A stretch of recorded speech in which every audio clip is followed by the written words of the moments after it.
ஒரு டொமைனை வாங்குறதுக்கு நீங்கள் என்ன பண்ணணும் அப்படின்னா, ஃபஸ்ட் நீங்கள் அது அவைலபிள் இருக்கான்னு பார்க்கணும். ஃபார் எக்ஸாம்பிள் இப்போ நீங்கள் வந்து ஒரு மொபைல் நம்பர் வாங்குறீங்க அப்படின்னா, ஒரு சிம் கார்டு வாங்குறீங்க அப்படின்னா, அதில் ரீசார்ஜ் பண்ணி எல்லாம் வச்சிருக்கீங்க அப்படின்னா, அதுலேருந்து உடனே கால் வராது உங்களுக்கு கரெக்ட்டா. ஒரு மொபைல் ஃபோன் வேணும். அதே போல தான் இந்த மொபைல் நம்பர் வாங்கும்போதும் நம்ம வந்து ஃபஸ்ட் செக் பண்ணுவோம். அந்த மொபைல் நம்பர் அவைலபிளா இருக்கா இல்லையான்னு சொல்லிட்டு கரெக்ட்டா. ஏன்னா ஒரே மொபைல் நம்பர் 2 பேர் யூஸ் பண்ண முடியாது. அதே போல தான் இந்த டொமைன் வந்து பார்த்தீங்க அப்படின்னா, நீங்க வாங்குறீங்க அப்படின்னா, ஃபர்ஸ்ட் அது அவைலபிளா இருக்கான்னு செக் பண்ணணும். அது வந்து ஃப்ரீயாவே நீங்க Googleல போயிட்டு நீங்க டொமைன் நேம் அவைலபிள்னு போடுங்க. டொமைன் நேம் who.is அப்படின்னு சொல்லி போட்டுக்கோங்க. இது நிறைய இருக்குது ஆக்சுவலி. நீங்கள் டொமைன் அவைலபிலிட்டின்னு கூகுளில் சர்ச் பண்ணாலும் ஏகப்பட்ட வெப்சைட் இருக்கும். உங்களுக்கு எது கம்ஃபர்டபுளாக இருக்கோ அதை போய் யூஸ் பண்ணிக்கலாம். நான் ஜென்ரலாக யூஸ் பண்ணுறது இந்த ஒரு வெப்சைட் தான்.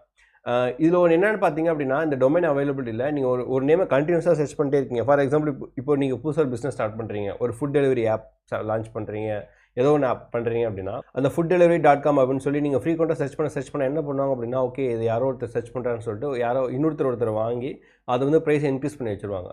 ஸோ ஒன்ஸ் நீங்கள் டொமைனை செக் பண்ணுறீங்க அப்படின்னா, அதை எவ்வளோ சீக்கிரம் வாங்க